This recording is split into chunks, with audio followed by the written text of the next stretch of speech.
It's Sunday morning at the Lepra-Mission's Mercy Home in Bankura, West Bengal. Staff and elderly residents who live with the heartbreaking effects of leprosy come together to worship. My name is Ian Jeps. My wife Pauline and I have been Christians since we were teenagers, and the Lord has laid the suffering of people with leprosy on our hearts throughout our marriage. It's important to us that our love lives on in the name of Jesus long after we are gone, and so we've decided to leave the Leprosy Mission a gift in our will. We've been invited to India to meet some of the people who will benefit from legacies. Oh, thank you. Dhanyabad.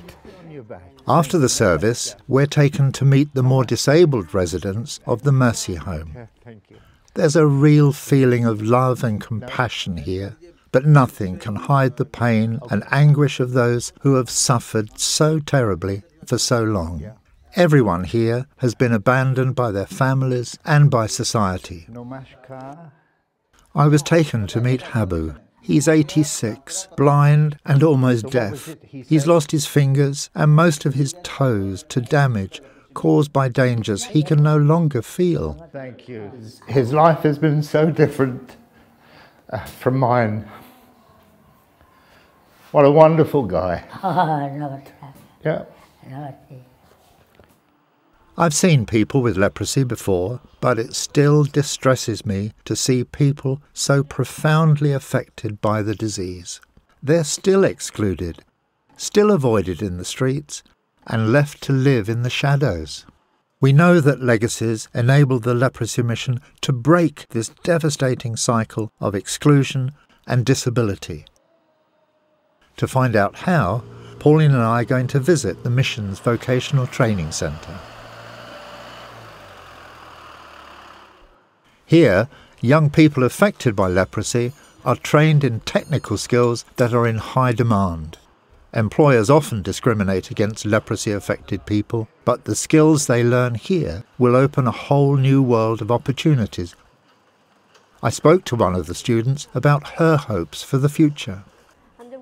My father has suffered so much because of leprosy. No one will employ him. Life for my mother and sisters has been hard, but I'm here learning to become a seamstress. It will mean I can get a job and support my mother and father in their old age. To see so many young people so keen to learn was exciting. Gone is the stigma of leprosy. In its place, a newfound confidence. These trainees will be wanted by employers. They'll be able to work themselves out of poverty and support their families. Some will even become employers themselves.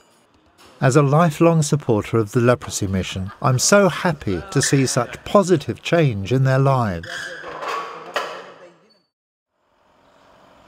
Our time in Bankura is nearly over, but we have one last visit to make to a motorcycle garage run by a graduate of the Vocational Training Centre. Samir was diagnosed with leprosy when he was just 16, but thankfully he received treatment quickly. The Leprosy Mission trained him as a mechanic, and now he's running a thriving business employing 7 people.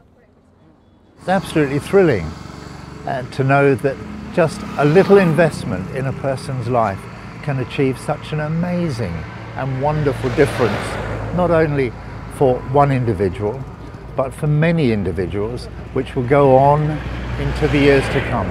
What a privilege it is to be sharing in that work. After meeting Samir and his family, I couldn't help but think how differently his life has turned out compared to the residents of the Mercy Home. This was the reason we came to Bankura, to see the difference the Leprosy Mission is making in people's lives. Please remember the Leprosy Mission when you make your will. Why wouldn't you leave a legacy to get a long-term change for people's lives? It just does make sense. The best investment is a legacy for the future.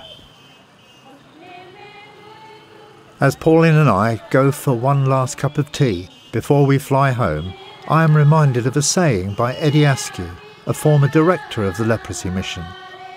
We make our mark, and however small it is, it's our mark, and the world will never be quite the same again.